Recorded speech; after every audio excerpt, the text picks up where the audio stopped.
which of the following district was not added to Madhya Pradesh in 1956? कि ऐसा कौन सा जो है जिला 1956 में मध्य प्रदेश में नहीं जोड़ा गया था? तो कौन सा है? नागपुर। ठीक है, 1956 में इसको नहीं जोड़ा गया था। आप तो बहुत अच्छे से जानते हैं, थोड़ा कॉमन सेंस से सोचेंगे तो ये आंसर हो जाएगा। नागपुर कभी पार्ट रहा ही नहीं, महाराष्ट्र में।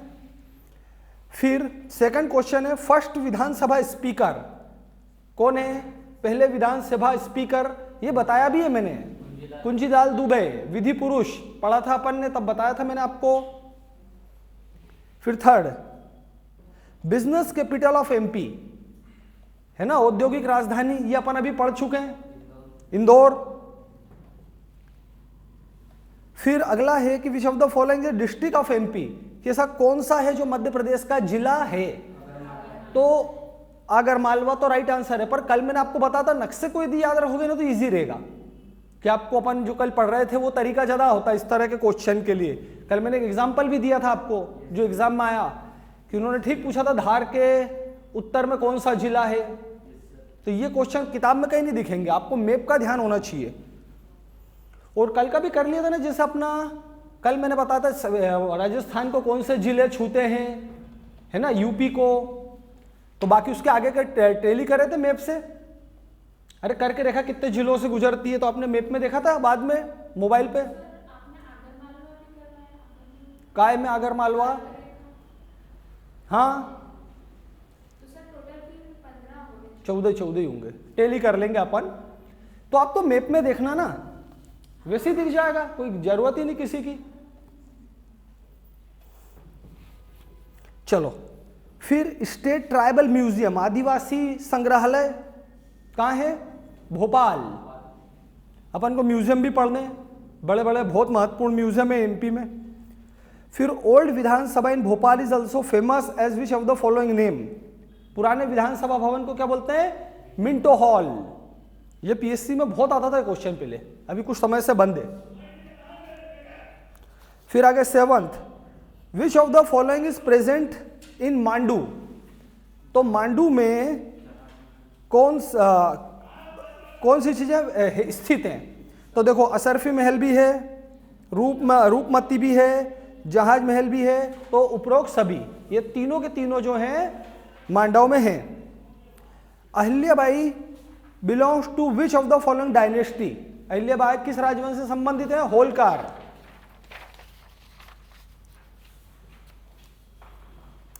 State planning commission office of MP situated in which of the following building, कहां है ये? विंध्याचल भवन।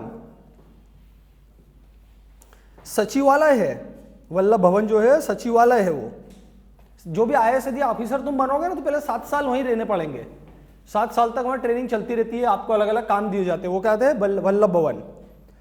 फिर which of the following city is famous as a holy Buddhist place, बौद्धों का पवित्र नगरी, कल ही अपन ने पढ़ा था, है ना।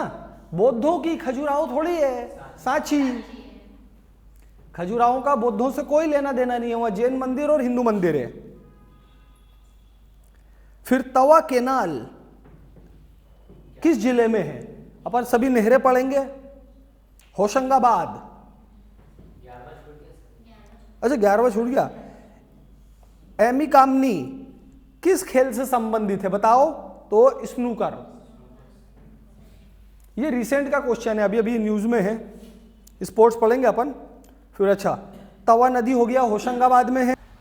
चलो 13 question, national law institute university कहां पर है? राष्ट्रीय विधि, तो भोपाल। हाँ, फिर सिंधी भाषा का न्यूज़पेपर फर्ज कहां से निकलता है? तो अगेन भोपाल। क्या? अच्छा होलकर क्रिकेट, अच्छा एक छूट गया, होलकर क्रिकेट स्टेडियम कहां है? इंदौर, है ना। फिर फर्ज वाले पेपर का तो बता दिया 15। 16वां क्वेश्चन है, which state lies to the west of Madhya Pradesh, Madhya Pradesh के पश्चिम में कौन सा राज्य स्थित है? गुजरात। उलझाने वाला क्वेश्चन है ये। गुजरात। कल अपन ने बात करी थी, वो भी पूरी तरह से गलत नहीं है, पर परीक्षा में ऐसा होता है जो पेपर निकालने वाले ने बोला है ना वही फाइनल मानेंगे। फिर आपको यदि कोई प्रॉब्लम है तो कोर्ट में जाएं। ऐसे क्वेश्चन में क्या उलझ जाता है रिजल्ट बहुत बार। फिर which of the following is longest river of MP? Madhya Pradesh की सबसे लंबी नदी नर्मदा। सोन क्यों लगा दिया? तो सोन क्यों बोला फिर? नर्मदा। कल अपन ने पढ़ा था ना महाशीर मछली, वो सोन नदी में ही मिलती है।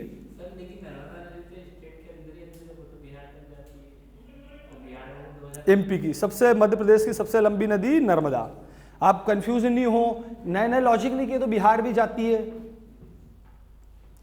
The famous singer Lata Mangeshkar was born in which place? कहां जन्म हुआ था लता मंगेशकर का? इंदौर, सिख मोहल्ला इंदौर। तुमने घर देखा जब बर्थ हुआ था इनका? है सिख मोहल्ला में। राइट एंट्री लोगे, राइट साइड में पहले टर्न पर ही आता है। देखा हुआ हो घर मेरा, जिस घर में इनका जन्म हुआ था। हाँ हाँ बिल्कुल। मकबूल फिदा हुसैन का घर छावनी में, देखा हुआ बहुत सालों से बंद पड़ा है वो। 8 फेमस लोगों के घर तो मैंने देखे हुए इंदौर वाले, तो जो बहुत फेमस हैं, इंटरनेशनल लेवल की सेलिब्रिटी हैं जो। चलो 19 क्वेश्चन है। Literacy rate of Madhya Pradesh? Madhya Pradesh की साक्षरता दर कितनी? 76, 76%, 76.6।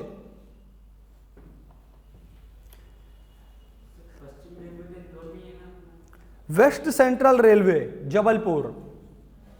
हेडक्वार्टर पूछा है तो जबलपुर।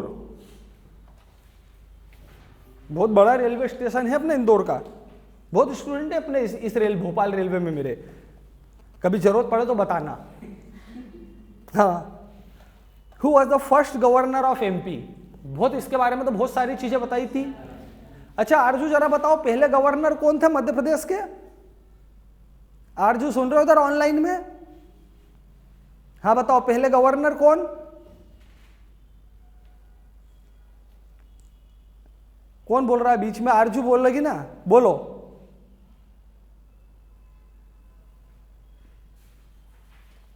अरे सामने लिखा तो है नाम, वो बोले नाम याद नहीं है, सामने ही लिखे नाम।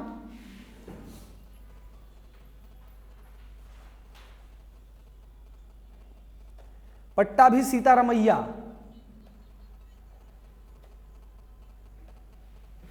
अरे कहां, बिल्कुल आराम से तो पढ़ रहे हैं। नहीं आ रही है ना आरजू, तो झूठ बहाने बना रही है। चलो अब 22 पे। देवी अहिल्या एयरपोर्ट कहां है? अच्छा ये बताओ, लाओ देवी अहिल्या एयरपोर्ट कहां है? अब हो गया सब, बताओ। हाँ आरजू बताओ, देवी अहिल्या एयरपोर्ट कहां है? क्या? इंदौर। देवी अहिल्या एयरपोर्ट इंदौर में। अच्छा 23 कि क्षेत्रफल के आधार पे मध्य प्रदेश का स्थान कौन सा है? तो दूसरा, कल ही बताया था सबसे बड़ा राजस्थान है, तो दूसरे नंबर पे मध्य प्रदेश, छत्तीसगढ़ बनने के कारण नंबर 2 पर आ गया ये। फिर तवा ट्रिब्यूटरी, तो नर्मदा। तवा किसकी ट्रिब्यूटरी है? सहायक नदी है नर्मदा की। विदर्भ क्षेत्र जो कि महाराष्ट्र को दिया गया किसका पार्ट था? तो मध्य प्रदेश का, है ना। सिंपल ही क्वेश्चन है। बुलडाना, अकोला, यवतमाल, ढेर सारे एरिया चले गए थे मराठी भाषी। चलो अब बताओ जरा किसके कितने राइट हैं? 20, 14, 20 और इधर गिनो 19। हाँ ऑनलाइन वाले भी गिन ले कितने राइट है आपके? 20 हैं पुष्पा के। चलो अच्छा, 2 लोगों के 20 तो है हाईएस्ट में। 16, 17, तरन्नुम के भी 20, 3 लोग हैं 20 पर। 19 रीना के और विनीता और आरजू। विनीता के 21, ये सबसे आगे चल रहे हैं। हाँ आरजू तुम ही बचे हो, आरजू के 17। वैसे तो काफी इजी क्वेश्चन था, 14-15 तो आप आराम से खुद ही कर सकते हो। है कि नहीं? अब जैसे अहिल्याबाई होलकर किस वंश में है, ऐसी कोई बात ही नहीं है। लगभग 15 क्वेश्चन तो आप आराम से कॉमन सेंस के आधार पर ही कर सकते हो। एक दो ही ऐसे थे जो आपको थोड़ा सोचना पड़ते। जैसे लास्ट क्वेश्चन अपन ने करा था ये विदर्भ रीजन वाला, एक नागपुर के अपना पार्ट नहीं था, फर्स्ट क्वेश्चन, तो आप आराम से उसको कॉमन सेंस से भी लगा सकते हो, कोई पढ़ाई वाली बात नहीं है। नागपुर का मध्य प्रदेश में आता है, इतना तो आप समझते ही हो। पहले कभी राजधानी था, मध्य भारत में सब थे, अभी की कोई मतलब नहीं है। चलो धारागुंज जी हो गया टाइम, कुछ आगे छोटा मोटा पढ़ लें। हाँ आएंगे, ग्रुप में आएंगे इसके आंसर। हाँ फर्ज भोपाल में, और हिंदी सिंधी साहित्य अकादमी भी वही है, भोपाल में ही है। सिंधी लैंग्वेज में उर्दू जैसी लिखाती है, उर्दू जैसी उल्टी।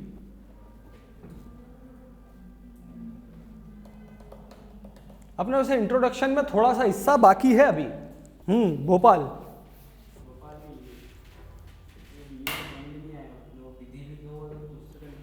विधि मतलब लॉ। बस एक आधी क्वेश्चन इसमें थोड़ा था जहां आप उलझ सकते थे, जैसे वो 11वें नंबर वाला एमी कामनी, ये थोड़ा टफ हो जाता तो ऐसे क्वेश्चन देने पड़ते हैं। बाकी आप थोड़ा आराम से इसको कर सकते, इजी सब्जेक्ट ही एमपी तो। पर ध्यान, मध्य प्रदेश की कोई भी एग्जाम में इसका बहुत ज्यादा वेटेज होता है। अभी तुम्हारी कांस्टेबल की एग्जाम होने वाली है, आपने फॉर्म भरे? हाँ, और पूरी ऐसी तैयारी से देना कि हमको सिलेक्ट होना है। ये मैं सोचना है कि अनुभव के लिए आप तो पूरा दिमाग ये लगा सिलेक्शन लेना ही है इसमें, उसी तैयारी से आप दें। जब तक एमपी हो भी जाएगा बहुत कुछ, अपन उसी हिसाब से पढ़ रहे हैं कि जो अपनी, अरे लोकसभा सीटें कितनी, विधानसभा सीटें कितनी, एंग्लो इंडियन, राज्यसभा की 11, लोकसभा की 29 अपन अभी कर रहे हैं, विधानसभा की 230+1 वही पढ़ रहे हैं अपन, छोटा मोटा बचा है ना। उसमें एंग्लो इंडियन शब्द का मतलब क्या, चलो लिख ही लो। मध्य प्रदेश में राज्यसभा की 11 सीटें हैं। एमपी का इंट्रोडक्शन जो छोटा मोटा हिस्सा बचा है, मध्य प्रदेश का इंट्रोडक्शन ऑनलाइन वाले भी पढ़ लें, छोटा सा हिस्सा है 5-10 मिनट का। मध्य प्रदेश परिचय,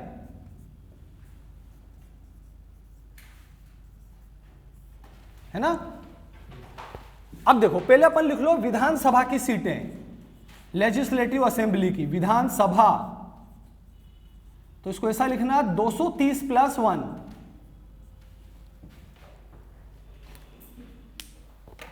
विधानसभा सीटें कितनी हैं? 230+1 लिख लिया। ऐसा कैसे ही लिखो, देखो 230 सीटें जो है ये तो चुनाव होते हैं अपने विधानसभा के, अरे सही है ना। 1 का मतलब क्या होता है, इसके ऊपर एक एंग्लो इंडियन को भेजा जाता है, एंग्लो इंडियन, ये आरक्षित सीट है, ऐसा, ये चुनाव नहीं लड़ते हैं, एंग्लो इंडियन।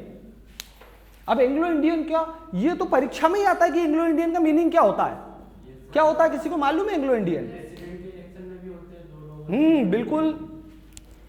एंग्लो इंडियन कौन, एंग्लो इंडियन मतलब क्या, वो व्यक्ति जिसके माता पिता में से कोई भी एक इंडियन हो और एक ब्रिटिशर हो, चाहे मदर ब्रिटिशर हो या फादर, चाहे मदर इंडियन हो या फादर, तो वो आदमी क्या कहलाएगा, एंग्लो इंडियन। तो ध्यान लिख लो इसको, नोट करना, ये परीक्षा में आते हैं कि एंग्लो इंडियन क्या होता है, और सब जगह पर इनका आरक्षण होता है एंग्लो इंडियन का।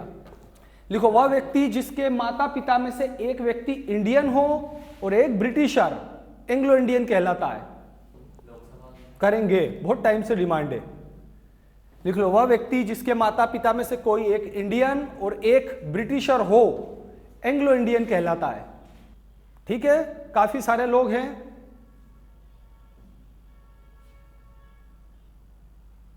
नहीं, मध्य प्रदेश में एक ही है। तो ये एक सीट किसकी है, एंग्लो इंडियन की।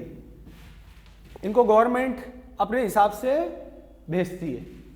एक वो फिल्म एक्ट्रेस थी ना, मंदाकिनी, आपने देखा होगा पहले, वो कौन है? एंग्लो इंडियन है, ये ध्यान रखना। उनके फादर जो हैं ब्रिटिशर है। तो ऐसे लोग मिल जाते हैं, आजकल थोड़ा कम हो गए हैं पर मिल जाते हैं। तो 230 + 1।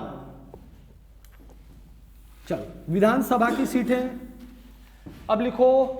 राज्यसभा सीटें, राज्यसभा सीटें 11 लिख लो। राज्यसभा की कितनी सीटें हैं? 11।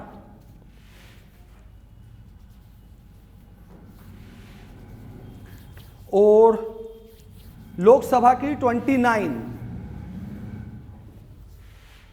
29 सीटें हैं लोकसभा के लिए।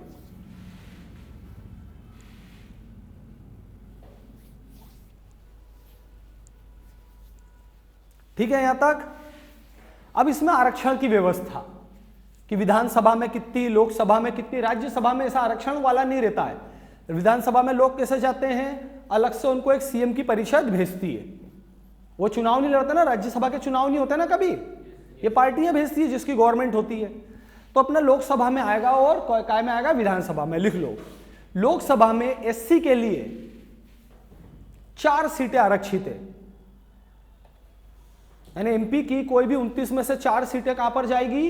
एससी के लिए आरक्षित होगी, और 6 एसटी के लिए। लिख लो। अब और क्या गया? विधान एससी के लिए 35।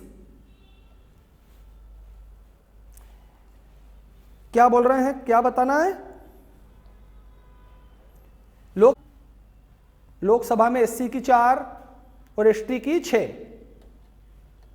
ठीक है, लिखा गया सबका। अब आ जाओ विधानसभा में। एससी के लिए 35 और एसटी के लिए 47। ठीक है, चलो अब 2-3 लाइन जरा फटाफट और लिख लो। लिखो, कूड़ेदान मुक्त शहर। कूड़ेदान मुक्त शहर, जिनको गवर्नमेंट ने डिक्लेयर कर दिया कि कूड़ेदान मुक्त शहर है मध्य प्रदेश के। कुक्षी, पहला कुक्षी, दूसरा सेलाना और तीसरा पन्ना। ठीक है, ये तीनों याद रखना। अब लिखो अगला पॉइंट, लिखो मानक समय रेखा। मानक समय रेखा, standard time line 82.5 degree, bracket में लिख लो 82.5 डिग्री मध्य प्रदेश के सिंगरौली से गुजरती है। मध्य प्रदेश के सिंगरौली से गुजरती है।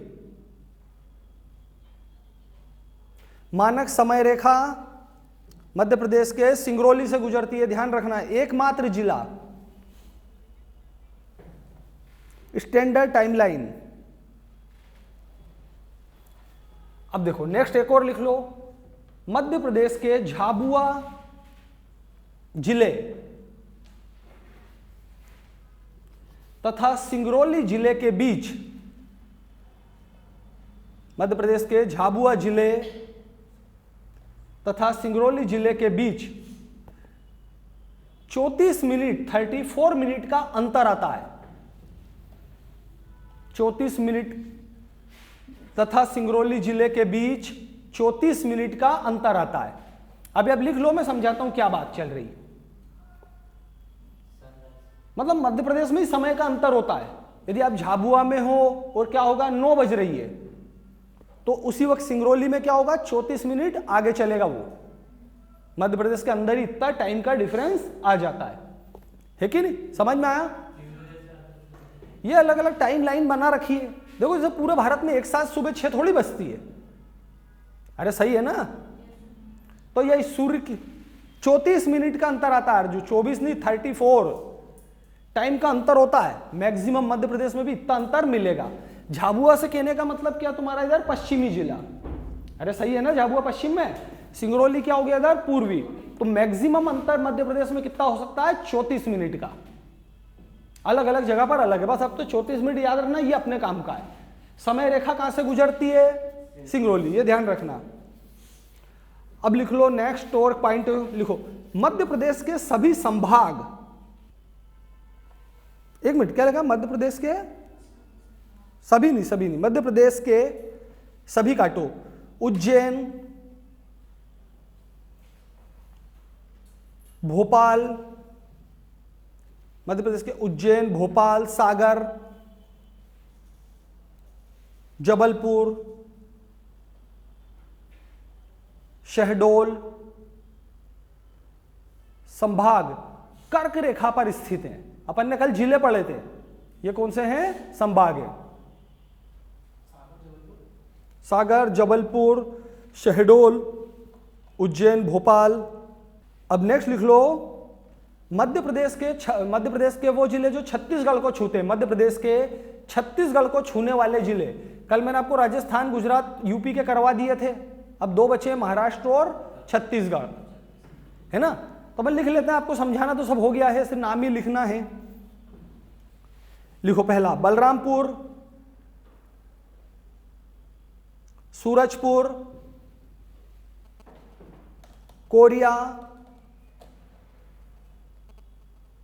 बलरामपुर, सूरजपुर, कोरिया, मुंगेली, बिलासपुर, कवर्धा के ब्रैकेट में लिख लो कबीरधाम, कंफ्यूज मत हो जाना, कवर्धा, कबीरधाम और राजनांदगांव। अब लिखो मध्य प्रदेश के वे जिले जो छत्तीसगढ़ को छूते हैं, मध्य प्रदेश के वे जिले जो छत्तीसगढ़ को छूते हैं। क्या हुआ? नहीं, वो छत्तीसगढ़ के मध्य प्रदेश को छूने वाले, उल्टा कर दो। अच्छा गलत बोले। अभी जो अपन ने लिखे ना बलरामपुर, बिलासपुर, ये छत्तीसगढ़ के वो जिले हैं जो मध्य प्रदेश को छूते हैं। अरे कवर्धा कहां मध्य प्रदेश में? चेंज कर दो, कोई बात नहीं। इसके लिए हेडिंग डाल दो छत्तीसगढ़ के जिले जो मध्य प्रदेश को छूते हैं। अब लिखे आगे मध्य प्रदेश के जिले जो छत्तीसगढ़ को छूते हैं। ऑनलाइन वालों को समझ में आ गया ना? छोटी सी जरा बोलने में आगे पीछे हो गया, इधर समझ में आ गया? तरन्नुम, रीना, सभी को। अभी जो अपन ने लिखे ना बलरामपुर, कवर्धा, ये सब कौन है? छत्तीसगढ़ के वो जिले जो मध्य प्रदेश को छूते हैं, है ना। याद हो जाएगा, इतना तो तुम समझते हो यार कॉमन सेंस से। कवर्धा वगैरह, बिलासपुर अब मध्य प्रदेश में कहां है कि नहीं? अब इसका उल्टे पे चल रहा है क्या? मध्य प्रदेश के वो जिले जो किसको छूते हैं? छत्तीसगढ़ को। फटाफट लिख लो, टाइम हो रहा है, सर आ गए। लिखो सीधी, सिंगरौली, शहडोल, मंडला,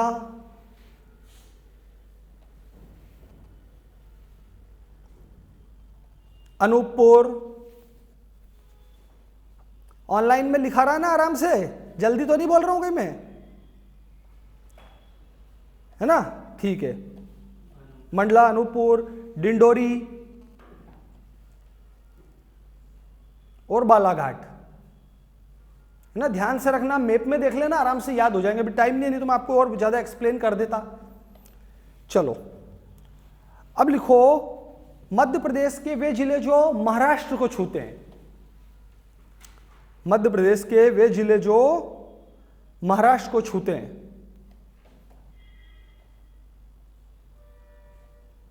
अलीराजपुर, बड़वानी,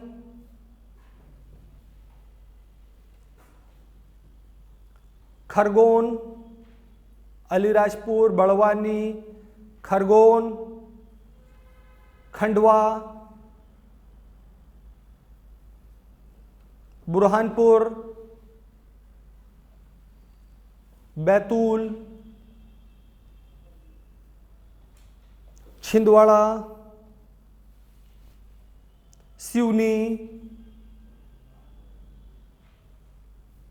बालाघाट। ठीक है, चलो अब उल्टा, महाराष्ट्र के वे जिले जो मध्य प्रदेश को छूते हैं। और देखो एमपी के कितने जिले छूते हैं और कौन से छूते हैं, ये ध्यान रखना। अपने को एमपी से ज्यादा, इसका उल्टा कि महाराष्ट्र के कौन से छूते हैं, इसका वेटेज एग्जाम में बहुत ही कम है, आज तक नहीं आया। पर एमपी के जरूर याद रखना, है ना, कौन कौन से। एग्जाम में वो आपको ऐसे नहीं पूछेगा कुल कितने, संख्या पूछने के चांसेस बहुत कम है, क्योंकि सभी को याद हो जाता है। 4 जिलों के नाम दे देगा और कौन सा महाराष्ट्र को नहीं छूता है कि नहीं? ये क्वेश्चन बनता है यहां से। एक सबसे टिपिकल यही होगा, किसी भी दे दिया कि राजस्थान को कौन से जिला नहीं छूता है, तो वहां फिर आपको ये पूरा सीक्वेंस याद होना चाहिए, तो टिक होगा ये। बस 1 मिनट का काम है ना, लिख लो फटाफट, है ना। महाराष्ट्र के जिले लिखो, धुले, धुले, भुसावल, भुसावल, धुले, भुसावल, ठीक है ना, अमरावती, नागपुर, भंडारा,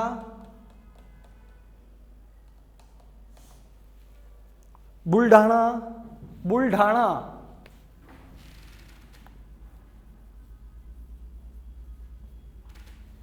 ठीक है, याद हो जाएंगे मेरे ख्याल से, कुछ खास है नहीं इसमें, तो छोटी छोटी सी बातें। जलगांव, नंदुरबार, जलगांव, नंदुरबार, गोंदिया। एक बस आखिरी, सबसे आखिरी लाइन और लिखी लो, मध्य प्रदेश के अक्षांश और देशांत, अक्षांश और देशांतर लिखो। मध्य प्रदेश 21 डिग्री 6 मिनट से, 21 डिग्री 6 मिनट से longitude and latitude of MP,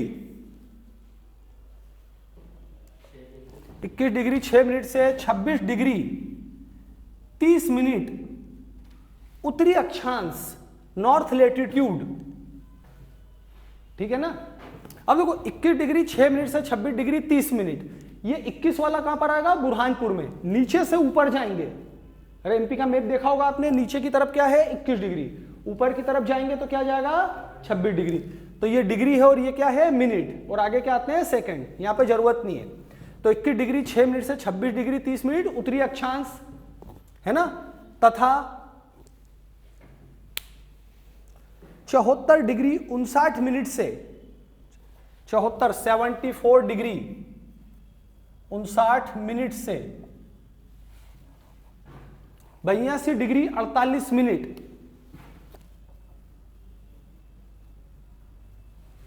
पूर्वी देशांतर, ईस्ट लॉन्गिट्यूड, पूर्वी देशांतर ईस्ट लॉन्गिट्यूड के बीच स्थित है, के बीच स्थित है। बस ठीक है, मेरा ज्यादातर मतलब की बातें होगी, इतना कर लेना आप, है ना। राजकीय चिन्ह वगैरह, एक शायद और छूट गया था कल, अपन ने वो फूल लिखा था अपना, राजकीय फूल, पुष्प, राजकीय फूल लिखा था कि नहीं? कल लिख लिया था ना, मेडोना लिली, सफेद लिली, लिख ही लो, सफेद लिली, राजकीय पुष्प सफेद लिली, मेडोना लिली। मुझे याद आया शायद हुआ था कि नहीं,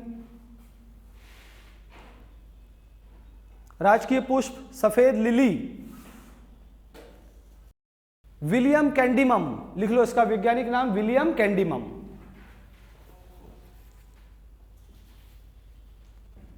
है ना, और इंग्लिश में बोलते हैं मेडोना लिली। वो विलियम कैंडिमम,